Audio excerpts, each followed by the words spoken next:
할렐루야. 이제 오늘 여러분들과 함께 정말 주님의 제자입니까? 이런 제목으로 함께 말씀을 나누고자 합니다. 여러분 혹시 운동선수 중에 매튜 애덤스라고 하는 분을 들어보신 적이 있습니까?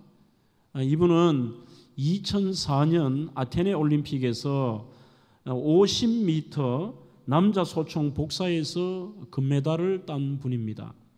그런데 이분은 고등학교 때까지 야구 선수로 활동하다가 이렇게 사격 선수로 전향을 했습니다.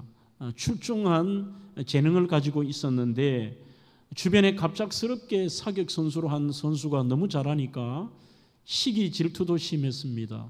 그래서 국가대표 선수를 선발하는 과정에서 그를 질투해온 한 동료가 고의로 그의 총을 망가뜨립니다. 여기에서 절망하지 않고 여자 동료의 총을 빌려서 시합에 임하는데 그래도 1등을 하고 미국 사격 국가대표가 되고 올림픽에 나가서 금메달을 땁니다. 여기서 이야기가 멈추면 얼마나 좋겠습니까만, 그런데 그가 50m 남자 소총 복사에서 금메달을 딴 다음에 이제 50m 3자세 결승에도 오릅니다. 3자세는 앉아서 우리가 엎드려서 앉아서 서서서 이 세 가지 자세로 시합의 결정을 승부를 내는 것인데, 마지막 한 발을 남겨놓고 이 선수는 탁월한 1등이었습니다. 2등 중국의 지하장보에게 무려 3점 차로 앞장섰기 때문에 정말 이 정도면 역전이 불가능한 점수였고 모든 사람들이 그의 1등을 당연하게 생각했습니다. 하지만 마지막 10번째 총성이 울렸는데 스크린의 에먼스의 점수가 0점이 나왔습니다. 1등이 당연하다고 생각했던 이 선수가 8명의 결선 선수 중에 꼴찌인 8등이 되었고 그는 정말 엄청난 실망 속에서 경기장을 내려옵니다. 이유가 왜 그랬을까요? 그는 2번 레인에 있었는데 마지막 10번째 표적을 3번 레인의 다른 선수의 표적을 쏴버린 것입니다. 오늘 저는 이 이야기를 듣고 이분에 대한 여러 가지 한번 자료를 찾아보았습니다.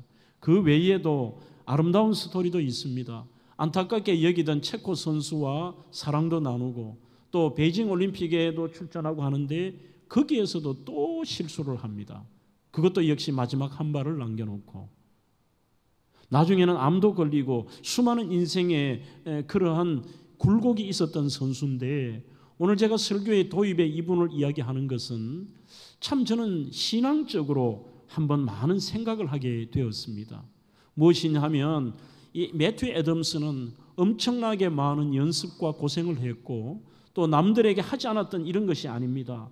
똑같은 규정을 따랐고 똑같이 애를 쓰고 그 자세를 취했습니다만 결론은 0점 처리. 그 이유는 표적이 달랐기 때문입니다. 이것을 우리의 신앙에 적용한다면 우리가 살아가고 믿음 생활하는 것이 정말 저 자신에게도 그런 질문을 늘 던져야 된다 이렇게 생각을 합니다.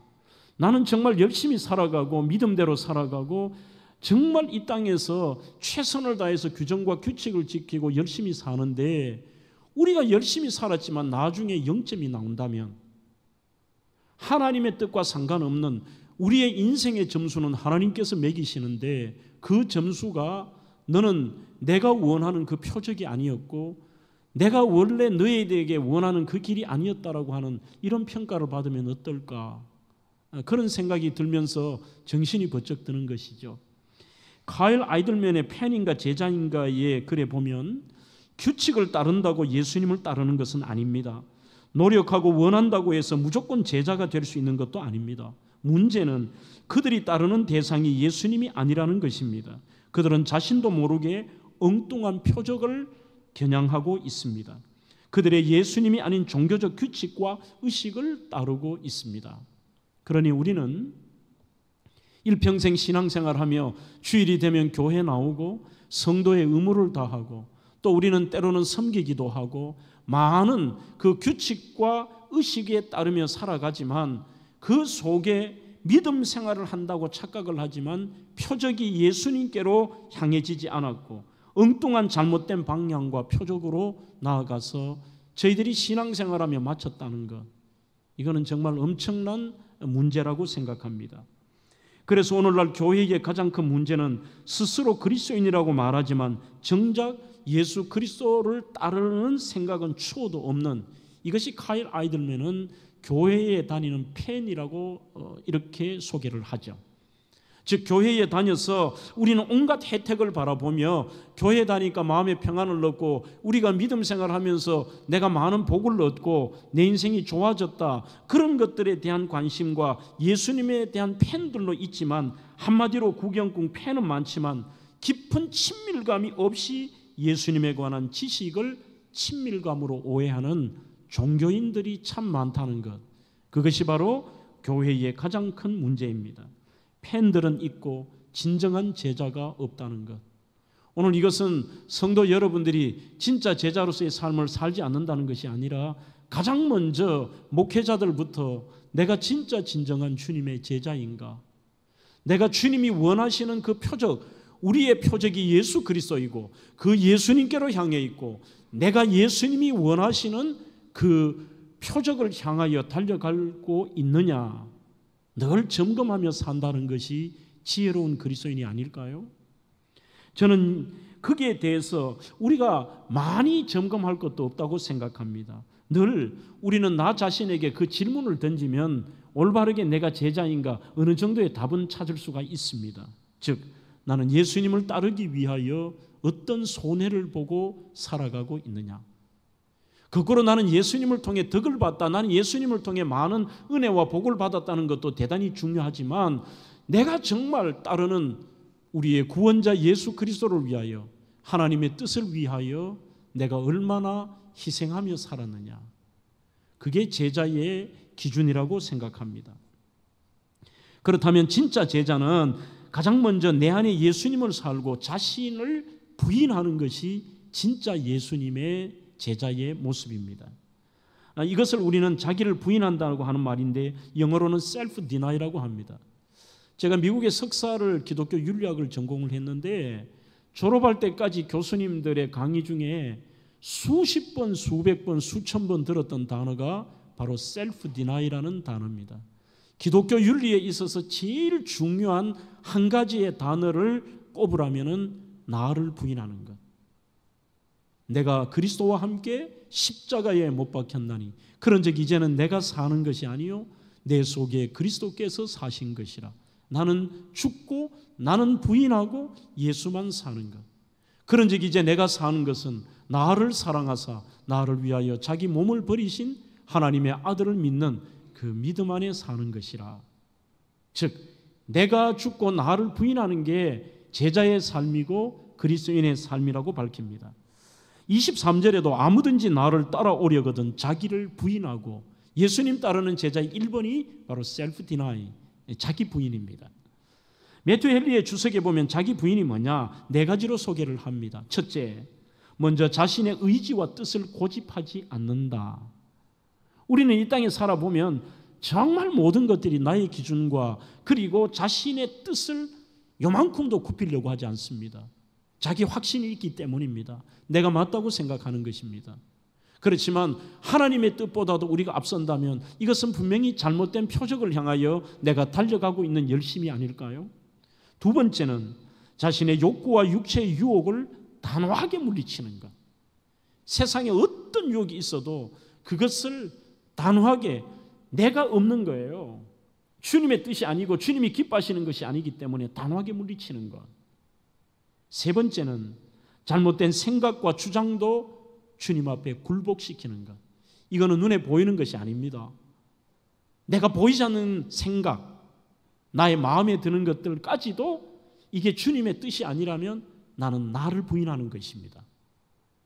네 번째는 자존심 헛된 허영을 내려놓는 일이라고 말씀합니다. 갈라디아 5장 24절에도 그리스도 예수의 사람들은 육체와 함께 그 정과 욕심을 십자가에 못 박았느니라, 그렇게 말씀하고 있습니다. 여러분, 참 자신을 죽인다는 것, 부인한다는 것 너무너무 어렵습니다. 우리는 작은 자존심 하나도 내려놓기가 쉽지가 않습니다. 허영과 욕망을 내려놓는다는 거 더 쉽지 않습니다. 왜 그런 마음이 드느냐? 자신만 손해라고 생각하기 때문입니다. 왜 나만 죽어야 돼? 왜 나만 나를 부인해야 되고, 나는 왜 자존심이 없어야 돼? 왜 나는 내 의지가 없어야 돼? 그렇게 생각할 수가 있습니다. 오늘 MZ세대에 대한 많은 말들이 있는데 오늘 일부에 많은 청년들이 참석을 했습니다만 이 동일한 메시지를 증거했습니다. 여러분, 이 MZ세대는 참 장점도 많습니다. 역동적이고 본인이 원하는 일들과 추구하는 것에 대한 대단한 열심도 있고 능동적이면서 재능도 많습니다. 하지만 그들에게 있어서는 오늘 이 부분들이 그리스도인 청년들에게는 많은 고민이 필요합니다. 자기가 너무 강하다는 거예요. 요만큼도 손해보려고 하지 않습니다. 그 어떤 부분에 있어서 이거는 나의 권리이고 그리고 이거는 나에게 당연한 것이고 내가 왜 남들 때문에 손해를 봐야 된다는 것이죠. 그래서 요즘에 이 청년들은 잘못된 것은 아니라고 보지만 이들에게 있어서는 남이 없고 자기 자신만이 너무 강하지 않느냐. 그래서 시대가 바뀌었다고도 할 수 있지만 정말 상급자가 퇴근하지 않아도 자기 퇴근 시간이 되면 칼퇴근하는 거예요. 이게 일이 있든 없든 전체의 눈치라는 것도 없고 이들이 그것이 자기의 기준으로는 나는 내 의무와 내 기준으로는 다 했다는 것이죠. 그런 자기의 기준들이 너무 강하다 보니 정말 남에 대해서 생각할 겨를이 없다는 것입니다. 여러분, 우리는 자기를 부인한다는 것은 내가 죽고 예수가 사는 것인데 늘 그 질문을 하는 것이죠. 우리 예수님이라면 어떻게 했을까? 그래서 저희들의 표적이 예수님께로 맞춰져 있지 않으면 절대로 우리는 작은 한 부분도 내가 가진 기준과 자신의 자존심, 나 자신의 권리들을 절대로 부인할 수가 없습니다. 정말 웃기는 자존심까지도 우리에게 가졌다는 것을 보는데 이런 재미있는 유머도 있습니다. 어떤 남자가 아내에게 야단만 먹으면요 기가 죽고 그러는데 하루는 이 남자가 아내가 겁이 나서 식탁 밑으로 들어간 거예요.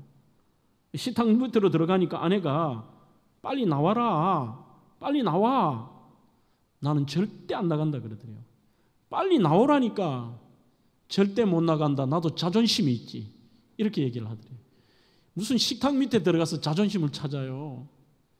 정말 아무것도 아닌데도 보면 우리는 자기의 모든 것들의 털끝 하나도 건들면 그때부터는 용서가 안 되고 자기의 기준들이 반영이 되기를 원하고 정말 그 부분에서 내려놓음이 부족한 시대를 살고 있습니다. 물론 세상에서는 그것이 굉장히 이득이 될지 모르지만 그리스도인의 삶과 우리가 이 땅에 살아가는 목적이 하나님의 영광을 위한 것이고 주님의 뜻대로 사는 것이 우리의 목적이라면 정말 그러한 삶은 자기의 자존심은 조금 세울지 모르지만 하나님의 뜻과는 맞지 않는 표적이 많이 잘못되어 있다는 것입니다. 자기 부인의 좋은 예를 저는 성경에서 찾을 수 있다고 봅니다. 오늘은 성경에서 성경으로 좀 풀어보겠습니다. 바로 구약성경 사무엘상 20장에 나오는 다윗의 절친인 요나단이라고 하는 인물입니다. 바로 이런 인물이 자기를 부인하는 사람의 대표적인 예입니다. 그에게 있어서는 왕의 뜻도 중요하지 않습니다. 아버지의 뜻도 아닙니다. 욕심도 아닙니다. 가만히 있어도 그는 지금 현재가 황태자이기 때문에 당연히 아버지의 이 뒤를 이어서 그는 황제가 될 수 있는 위치였습니다. 하지만 왜 그가 다윗을 숨겨주고 다윗에 대해서 온갖 극진한 대우를 하고 그를 향하여서 오히려 자기는 물러가고 다윗을 세울 수 있었느냐? 20장을 읽어보면 거기에 의미를 알 수가 있습니다. 사무엘상 20장 3절에 진실로 여호와의 살아계심과 내 생명을 두고 맹세한다고 되어 있습니다. 20장 8절에도 여호와 앞에서, 12절에도 여호와께서 증언하시거니와 13절에 여호와께서, 14절에 여호와의 인자하심, 15절에 여호와께서, 16절에 여호와께서, 42절에 여호와의 이름으로 맹세하여. 그러니 그는 계속해서 하는 이야기가 뭐냐? 내 기준과 아버지가 이렇게 말했고 나는 생각하기에 네가 그렇다가 아닙니다. 그가 완전히 자기를 부인하고 내려놓으면서 다윗을 높일 수 있었던 이유, 그를 황제로 인정할 수 있었던 이유가 뭐냐? 하나님이라면 어떻게 생각하실까? 하나님의 뜻이 뭘까? 계속해서 반복해서 하는 이야기가 여호와께서. 이것이 바로 그가 자기를 부인할 수 있었던 근거였습니다. A.W. 토저라고 하는 분은 교회에 나오면 그리스도와 함께 죽은 사람들은 많다. 그런데 문제는 그리스도와 함께 살아가는 사람은 적다는 것이다. 이렇게 설명하고 있습니다. 나는 죽고 예수를 믿는 믿음 안에 사는 사람은 이것을 저는 더 깊은 삶이라고 표현하고 싶습니다. 이 깊은 삶의 특징이 뭐냐? 우리는 이게 좀 거꾸로 할 필요가 있습니다. 너무 예민해요. 자기의 그 자존심을 정말 털끝 하나도 못 건듭니다. 밤새도록 잠이 안 옵니다. 용서가 안 됩니다. 양보가 안 됩니다. 그 이유가 뭘까? 너무 예민해요. 세상에 대해서 예민하고, 남에 대해서 예민하고, 환경에 대해서 예민하고, 말에 대해서 예민하고, 너무 예민한 거예요. 그래서 말 한마디만 들으면 그냥 팩 돌아가는 거죠. 우리가 속상하고 자존심 상한다는 겁니다. 그렇지만 이 A.W. 토저의 말처럼 우리는 도대체 예수 안에서 나를 부인한다는 것이 뭐냐? 예수를 예민하게 의식하며 사는 것.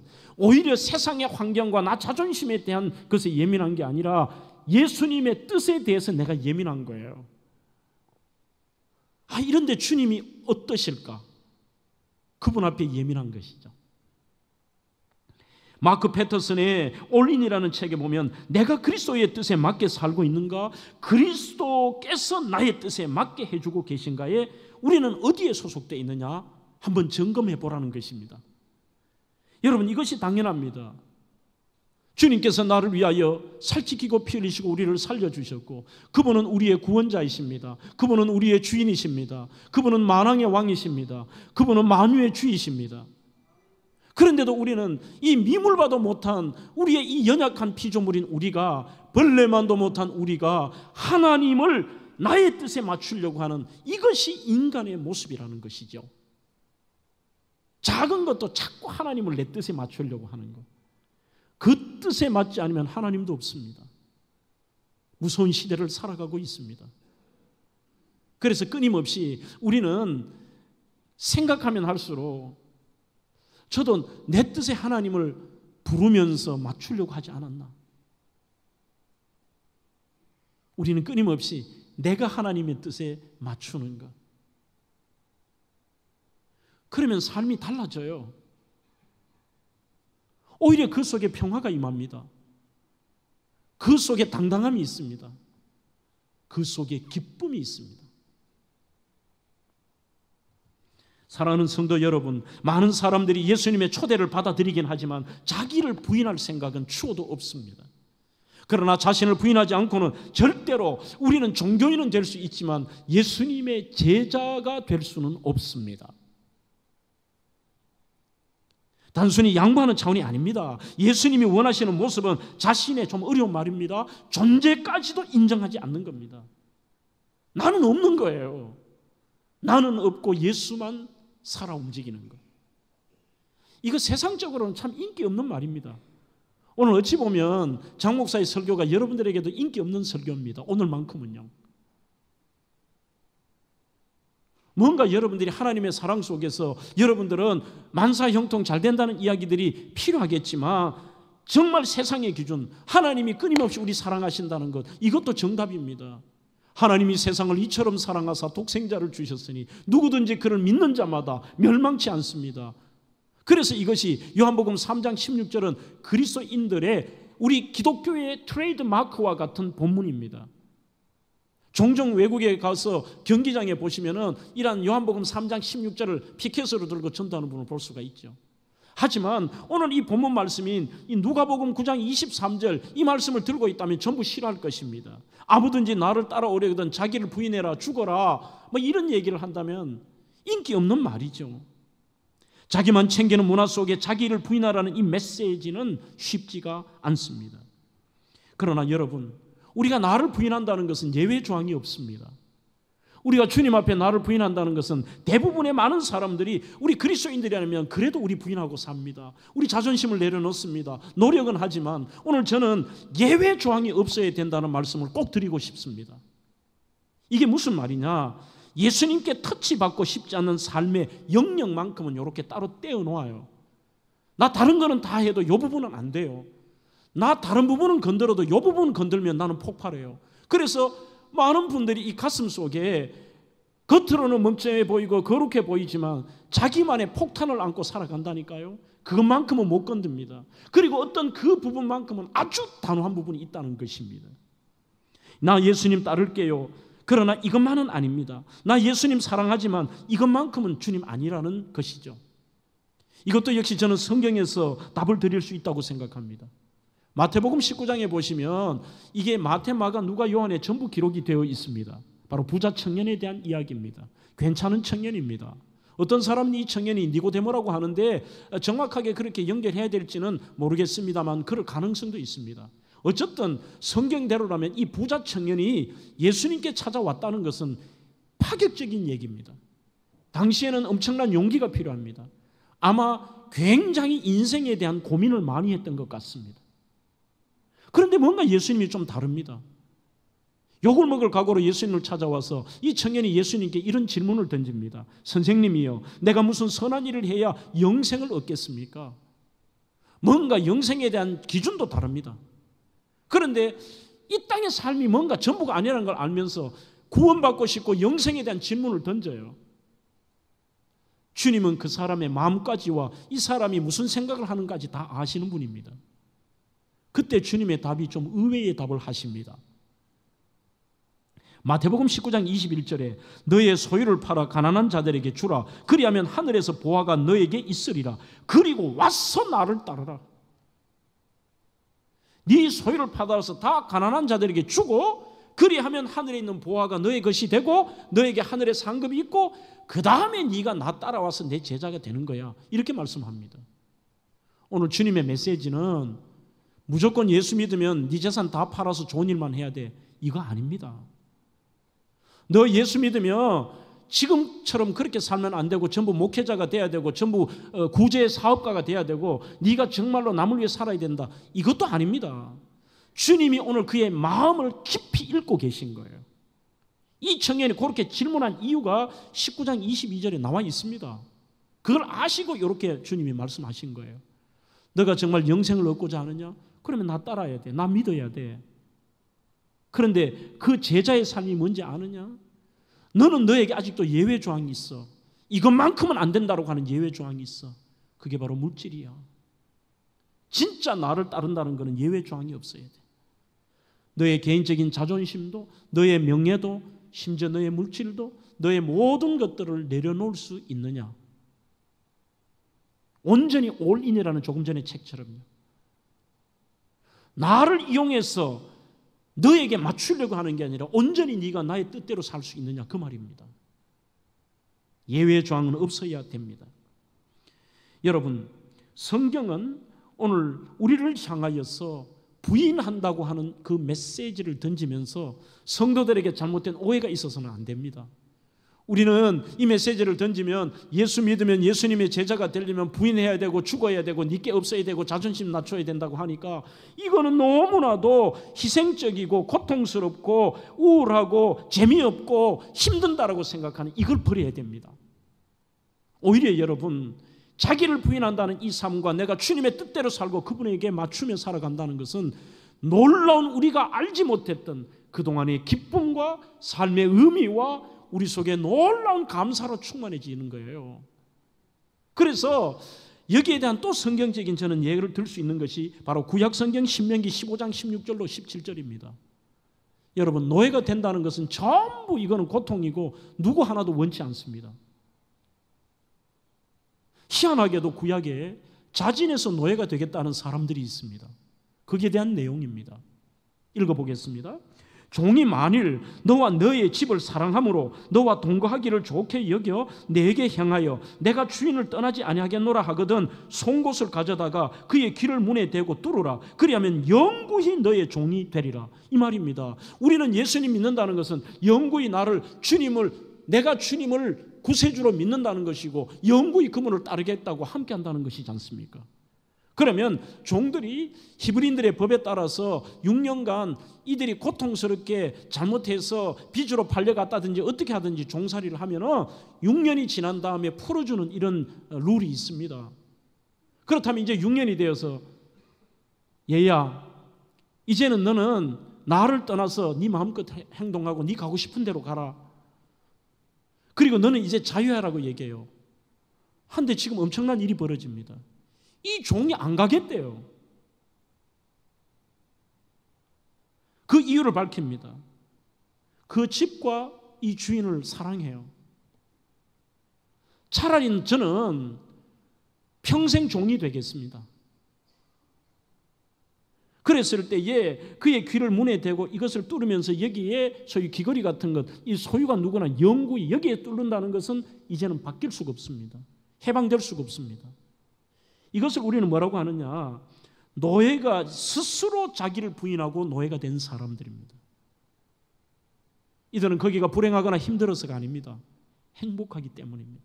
사랑하기 때문입니다. 그것보다 더 행복한 게 없기 때문입니다. 주인의 사랑을 받고 나 저분 사랑하며 사는 게 평생 그게 행복하다는 것이죠. 이게 바로 자기 부인입니다.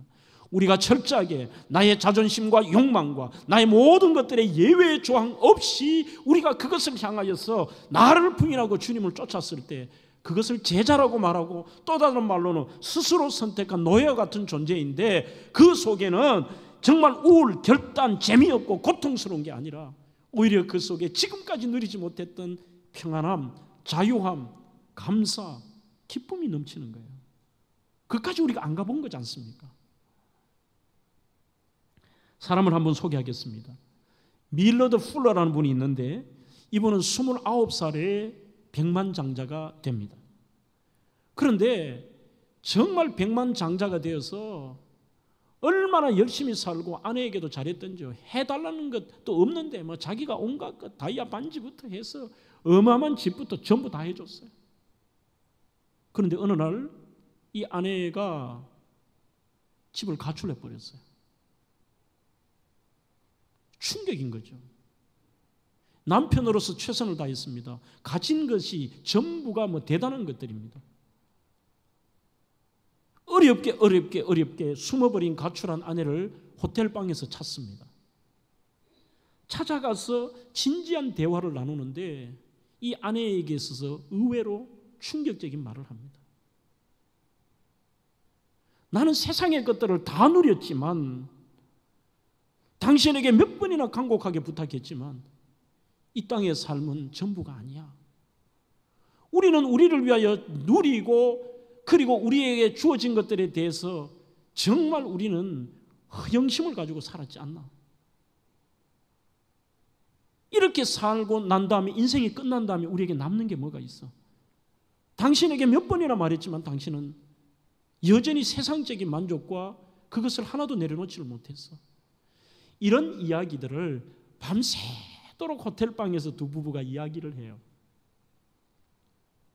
그렇게 진지한 대화를 나누면서 드디어 새벽녘에 이 두 부부가 무릎을 꿇고 전 재산을 팔아 가난한 자를 섬기겠다고 결심을 합니다.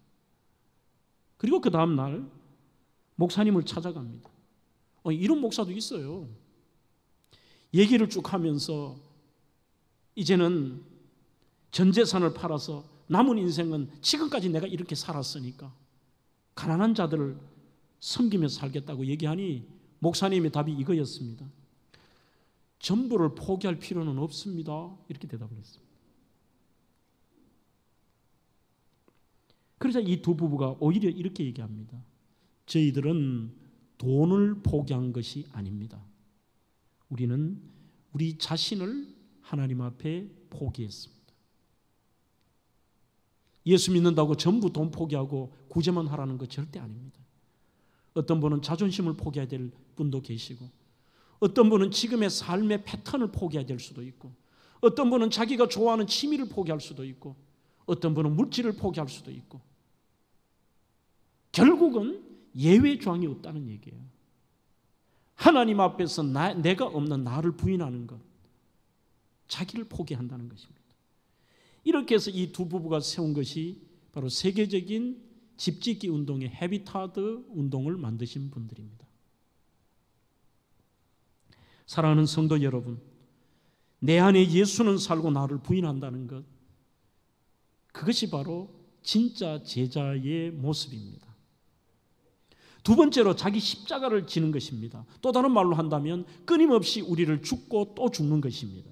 오늘 23절 24절에 날마다 제 십자가를 지고 나를 따를 것이니라. 누구든지 제 목숨을 구원하고자 하면 잃을 것이요 누구든지 나를 위하여 제 목숨을 잃으면 구원하리라고 말씀합니다. 내 제자가 되고 싶다면 자기 십자가를 지라는 것입니다. 이건 역시 잘못된 해석과 오해가 있습니다. 사람들은 살면서 부딪히는 문제 또는 어려운 관계, 장애물, 금욕적인 생활, 고생을 하는 것을 자기 십자가를 진다고 생각합니다. 아이고, 나한테 주어진 이 고생, 내가 고생할게. 진다는 한국적 표현 때문에 그렇게 생각하죠. 무거운 짐 내가 지마. 그래, 어렵지만 내가 진다. 이게 아닙니다, 여러분.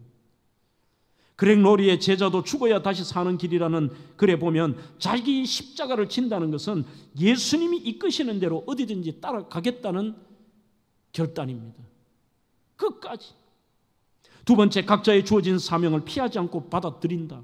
셋째, 주님이 원하시는 삶을 현재의 내 삶에서 절대 포기하지 않고 감사하며 살아간다. 끝까지. 그게 어디냐? 그게 심지어 죽음의 자리일지라도 이 십자가를 진다는 것은 십자가 앞에 나를 죽여버린다는 겁니다. 자기의 부정이라는 첫 번째는 소극적입니다. 십자가를 진다는 것은 적극적 제자의 모습입니다. 원망과 불평과 포기하지 않는다는 정도가 아닙니다. 예수를 바라보고 예수 때문에 행복해지는데 그 어떤 고난의 길일지라도 이 길을 끝까지 낮추기면서 주님 원하시는 길대로 끝까지 가는 거예요. 이게 적극적인 거죠. 그 길을 가는 거죠. 참된 제자의 태도는 추락하려는 비행기에 타고 있는 사람과 비슷합니다. 살아남기 위해서는 어떻게 하느냐? 승무원의 지시에 하나도 놓치지 않습니다. 십자가를 진다는 것은 삶에서 믿음으로 반응한다고도 표현할 수 있습니다. 이 자기를 부인한다는 아파르네오마이라는 말은 단호하게 거절한다는 뜻도 있습니다. 그러나 주님을 따른다, 아콜루떼오라는 말은 같은 길을 간다. 주님의 길은 죽음의 길이었습니다. 희생의 길이었습니다. 날마다 주님 자신이 희생하시고 죽으신 길이었습니다. 그 길을 우리가 따라가는 것, 이게 제자입니다.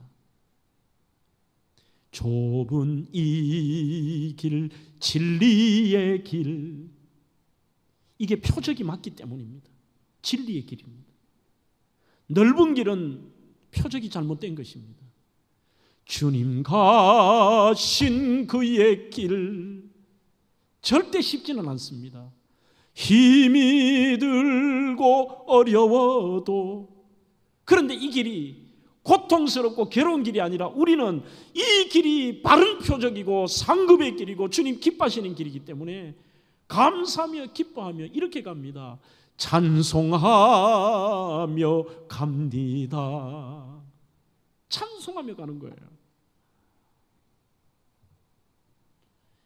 짐이 무거워도 거기에 불평하지 않습니다.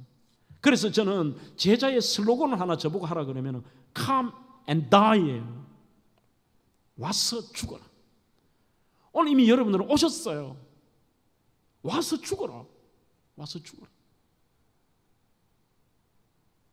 그것도 어떻게? 우리는 바울을 통해 알 수가 있습니다. 고린도전서 15장 31절에 그는 이렇게 얘기합니다. 나는 날마다 죽노라. 사람이 어떻게 날마다 죽느냐? 나는 날마다 죽노라. 날마다 언제나 어디나 무엇이든지 자신에 대해서 죽는 겁니다. 나 자신에 대해서. 어느 한순간 가다가 죽고 끝나는 게 아니라, 아니면 무엇이든지 중에 어느 한 부분은 예외가 아니라 날마다 내가 죽는 거예요. 주님 앞에 갈 때까지. 나는 날마다 죽노라. 구체적으로 날마다 죽는 방법이 어떠냐? 저는 세 가지로 요약할 수가 있습니다. 첫째는 비우는 것입니다. 두 번째는 낮추는 것입니다. 세 번째는 버리는 것입니다. 빌립보 2장 6절로 7절에 우리는 주님을 통해서 빌립보 2장에서 어떻게 하는 것이 날마다 죽는 것인가를 배울 수가 있습니다. 그는 근본 하나님의 본체시나 하나님과 동등됨을 취할 것으로 여기지 아니하시고 오히려 자기를 비웠던 것입니다. 내가 누군데? 나는 삼위일체 하나님이야. 만왕의 왕이야. 나는 하나님과 똑같은 내가 하나님이야. 그 예수님이 오히려 자기를 비워 가장 낮고 천한 모습으로 베들레헴 말구유에서 태어나셨고 온갖 고난을 당하시고 끝까지 자기를 비우신 거예요. 이게 죽는 겁니다, 여러분들. 우리 그런 표현 하죠. 나 지금부터 죽었어. 한숙희라는 분의 책으로 제가 기억하는데 말이 맞는 것 같습니다. 우리 젊은 청년들이 결혼하기 전에는 꼭 그 각오가 되거든. 결혼하래요. 남자는 머슴이 될 각오가 돼 있고 여자는 하녀가 될 각오가 돼 있거든. 결혼하래요. 그 말은 바로 비우는 것입니다.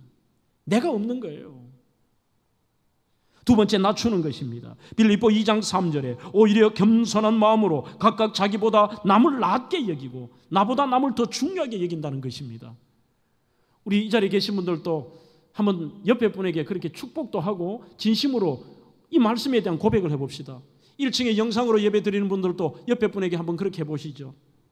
집사님은 저보다 낫습니다.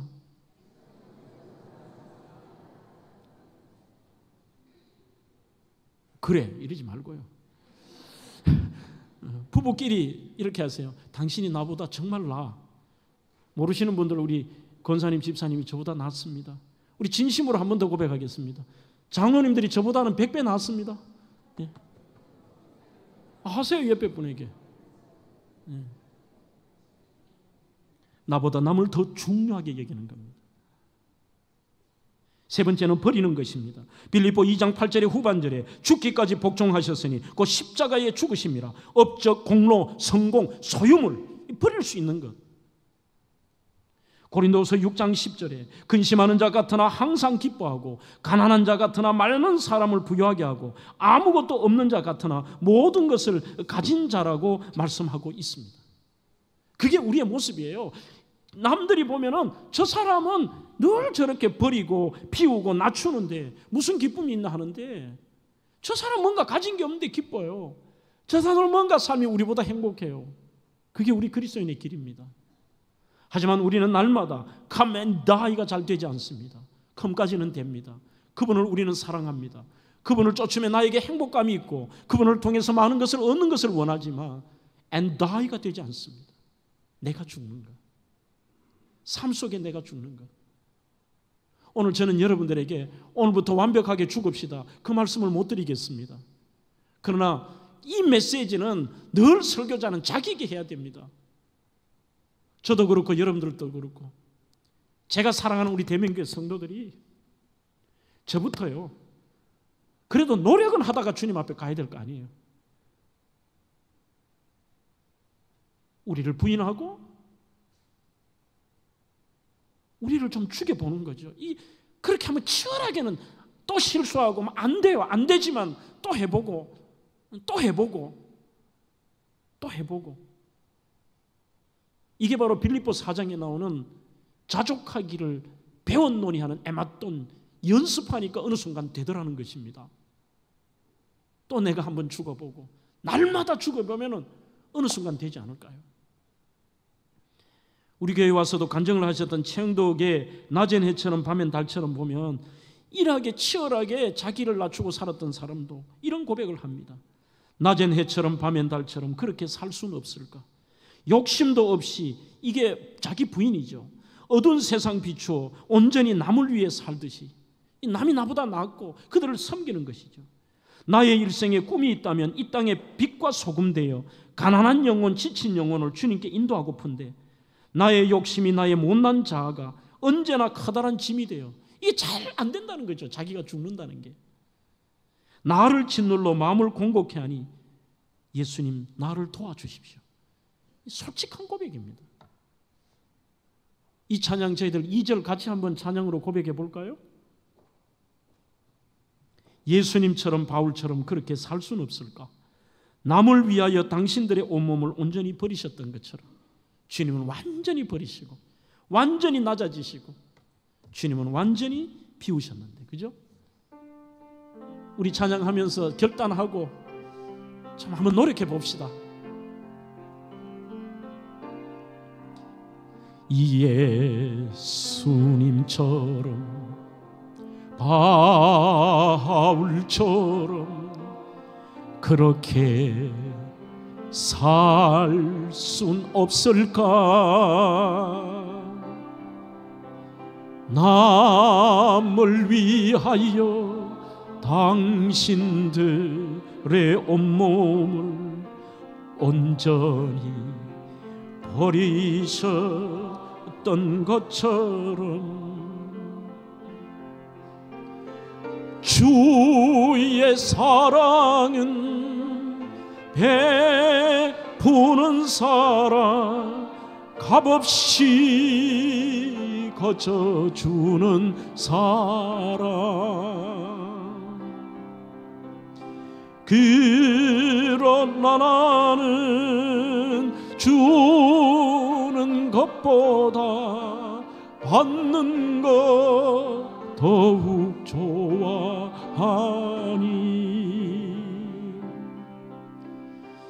나의 일생 주님 닮은 듯하나 내 마음은 아직도 추하여 받을 사랑만 계수하고 있으니 예수여 나를 도와주소서. 마지막으로 진짜 제자는 끝까지 주님을 쫓아갑니다. 23절에 날마다 자기 십자가를 지고 나를 따를 것이니, 마태복음 16장 24절에도 아무든지 나를 따라오려거든 자기를 부인하고 자기 십자가를 지고 나를 쫓을 것이니라고 말씀합니다. 여기서 쫓는다는 헬라어 아콜루데오라는 말은 진행적 현재형 명령입니다. 즉 예수님의 쫓는 행위가 나 은혜 받았을 때 잠깐, 어느 한순간, 어느 한 부분, 어느 한 이 시간이 아니라 지속적으로 계속되어야 된다는 거예요. 끝까지 포기하지 않고 그분을 쫓아야 제자지, 앞에 몇 년 쫓고 내가 은혜 받았을 때 쫓고 이것이 아니라, 나의 기준으로 쫓는 게 아니라 어떤 일이 있든지 정말 내 삶에 끝까지 그분을 따라가는 것. 예수님의 제자 도마도 주님을 위해 죽으러 가자고 큰 소리쳤던 사람이 예수님이 실제 십자가에 돌아가실 때 피해버리고 그 자리에 없었다가 나중에 나타나서 예수님을 의심까지 합니다. 끝까지 쫓는 거예요. 그게 진짜 제자입니다. 주님 사랑 안에서 자신은 죽고 예수가 살아가는 삶을 평생 사는 겁니다. 마태복음 16장 25절에 누구든지 제 목숨을 구원하고자 하면 잃을 것이요 누구든지 나를 위하여 제 목숨을 잃으면 찾으리라. 어디 가도 우리는 나는 그리스도인입니다. 나는 그리스도인입니다. 나는 예수님의 제자입니다. J.B. 필립스라고 하는 분은 예수님의 이 제자로 끝까지 쫓아가는 방법은 두 가지밖에 없다. 하나는 뭐냐?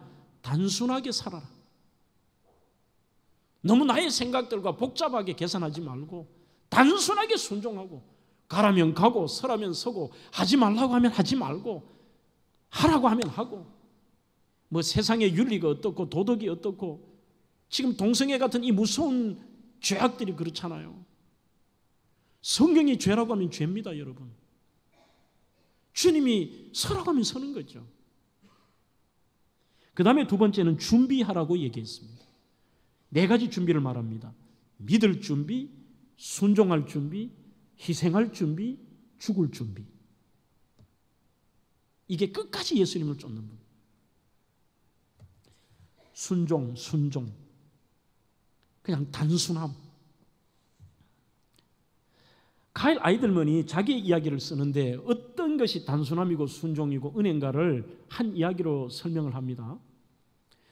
자기가 기독교 학교를 졸업했는데 고등학교 3학년 때 화학 선생님 이름이 홀링스월스라는 분입니다.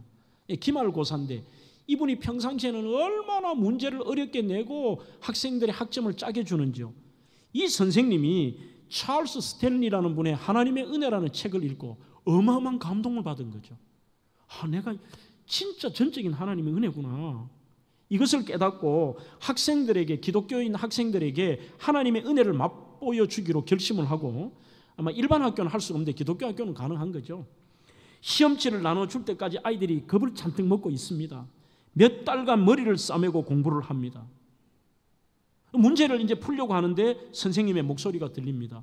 문제 풀기 전에 먼저 시험지를, 즉 한 문제 풀고 한 문제 읽어보고 푸는 게 아니라 문제를 풀기 전에 먼저 시험지를 끝까지 읽기를 바란다, 이렇게 얘기해요.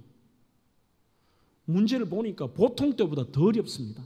엄청나게 풀 수 없는 문제가 쫙 나와 있고 제일 마지막 맨 아래 이렇게 쓰여 있습니다. 자, 여러분이라면 무엇을 선택할지 결정하십시오.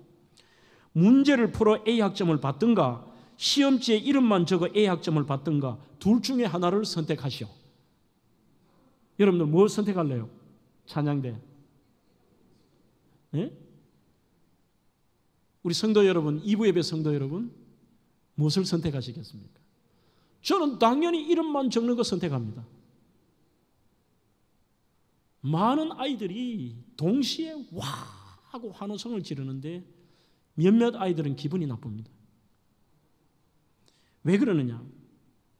똑똑하고 공부도 열심히 하는 생물학 선생님의 딸도 있었는데 이 딸은 아예 그걸 표시를 해요. 어떻게 공부하지 않는 사람과 다 똑같이 A 학점을 받느냐? 용납이 안 됩니다. 이게 성경에 나오는 아침에 9시에 나온 사람하고 오후 5시에 나온 사람은 어떻게 똑같이 받아? 이런 것과 같겠죠. 그 다음에 자기는 그게 자존심 상하고 싫은 거예요. 자기도 이름만 쓰면 자기도 A학점인데, 그래서 결국 자기 힘으로 문제를 풀어 A학점을 얻는 쪽을 선택합니다. 무거운 종교의 짐을 짊어지고 남들에게도 그 짐을 강요하는 것, 이건 아니죠.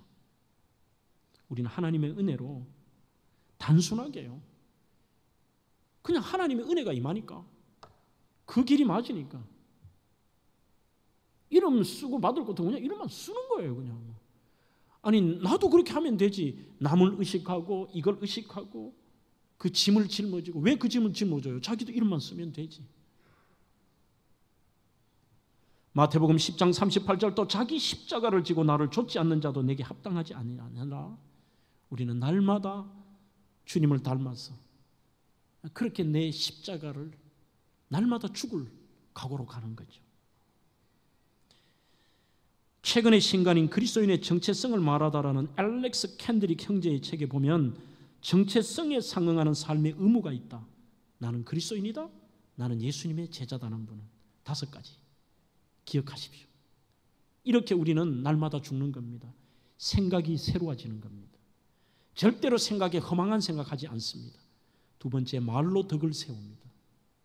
3번째, 마음이 정결합니다. 우리의 이게 표시가 나지 않지만 나만 알잖아요. 마음의 정결함. 4째, 성령으로 행합니다. 5째, 항상 사랑으로 행해야 합니다. 제 은사 리처드 포스터는 예수 안에 사는 제자들은 겉과 속이 같습니다. 교회 밖과 안이 같습니다. 홀로 있거나 군중 속에서도 같습니다. 어제나 오늘이나 내일이 같습니다. 정직하고 단순한 삶을 삽니다. 그리고 예수 안에 사는 자들의 특징은, 그들의 한결같은 표적은 예수 그리스도의 뜻입니다. 저는 어렵고 힘들지만 저와 우리 성도들이 진짜 우리의 지금까지가 어떠했든지 남은 인생은 진짜 제자로서 그렇게 힘써보고, 때로는 넘어질지라도 또 일어서서 노력해보고 해서 주님의 제자로서의 삶이 되기를 주의 이름으로 축원합니다.